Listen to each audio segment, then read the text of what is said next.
ಈ ವಾರದ ಸಂಭ್ರಮ ಶನಿವಾರದ ಆಧುನಿಕ ತಂತ್ರಜ್ಞಾನ ಸಾಧನಗಳು ಮತ್ತು ಅಂತರ್ಜಾಲದ ಸುರಕ್ಷಿತ ಬಳಕೆಯ ಬಗ್ಗೆ ಮಕ್ಕಳಿಗೆ ಸಾಕಷ್ಟು ವಿಷಯಗಳನ್ನು ನಾವಾಗಲೇ ಚರ್ಚೆ ಮಾಡಿದ್ದೇವೆ. ಈಗ ಆಧುನಿಕ ತಂತ್ರಜ್ಞಾನಗಳ ಧನಾತ್ಮಕತೆ ಹೇಗೆ ಪರಿಣಾಮವನ್ನು ಬೀರುತ್ತೆ, ಅದೇ ಥರ ಆಧುನಿಕ ತಂತ್ರಜ್ಞಾನದ ಋಣಾತ್ಮಕತೆ ಹೇಗೆ ಪರಿಣಾಮವನ್ನು ಬೀರುತ್ತೆ, ಯಾವುದು ಧನಾತ್ಮಕತೆ ಹಾಗೂ ಯಾವುದು ಋಣಾತ್ಮಕತೆ ಎನ್ನುವುದನ್ನು ಮಕ್ಕಳು ತಿಳ್ಕೊಂಡಿದ್ದಾರೋ ಇಲ್ಲೋ ಅಂತ ಒಂದು ಆಟದ ಮೂಲಕ ಪರೀಕ್ಷೆ ಮಾಡೋಣ.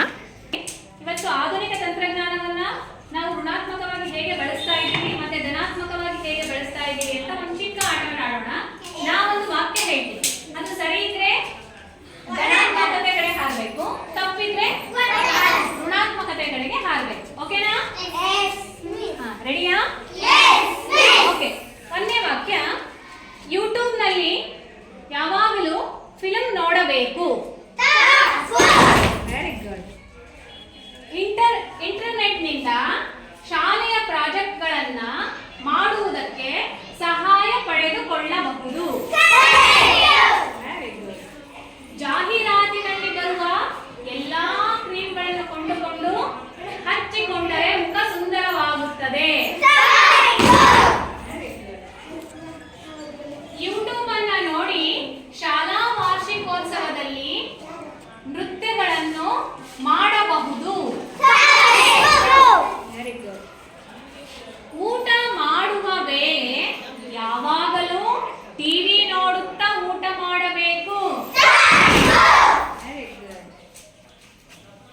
ಈಗಿನ ಪ್ರಶ್ನೆ, ನೆಕ್ಸ್ಟ್ ಪ್ರಶ್ನೆ, ಯಾವಾಗಲೂ ಫೋನ್ನಲ್ಲಿ ಮಾತನಾಡುತ್ತಿರಬೇಕು. ಹಿರಿಯರ ಅನುಮತಿಯನ್ನು ಪಡೆದು ಫೋನ್ ಅನ್ನು ಬಳಸಬಹುದು.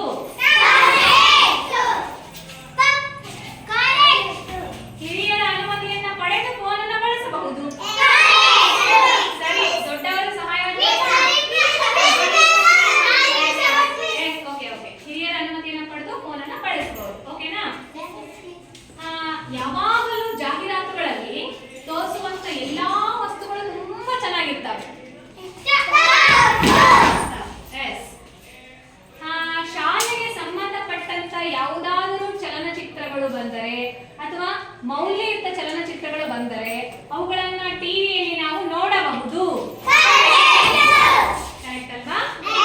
ಓಕೆ. ಹಾಗಿದ್ರೆ ನಾವು ಟಿವಿ, ಮೊಬೈಲು ಇವುಗಳನ್ನ ಹೇಗೆ ಧನಾತ್ಮಕವಾಗಿ ಬಳಸಬೇಕು ಅಂತ ನಮಗೆಲ್ಲರಿಗೂ ಗೊತ್ತಿದೆ ಅಲ್ವಾ?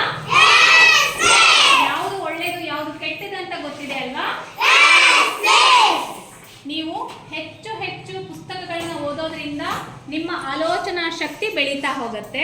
ಹೆಚ್ಚು ಹೆಚ್ಚು ಫೋನ್ಗಳನ್ನ ನೋಡ್ತಾ, ಟಿವಿಗಳನ್ನ ನೋಡ್ತಾ ಕೂತ್ರೆ ನಮ್ಮ ಆಲೋಚನಾ ಶಕ್ತಿ ಕೂಡ ಕಡಿಮೆ ಆಗ್ತಾ ಹೋಗುತ್ತೆ. ಹಾಗಾಗಿ ನಾವು ಹೆಚ್ಚು ಹೆಚ್ಚು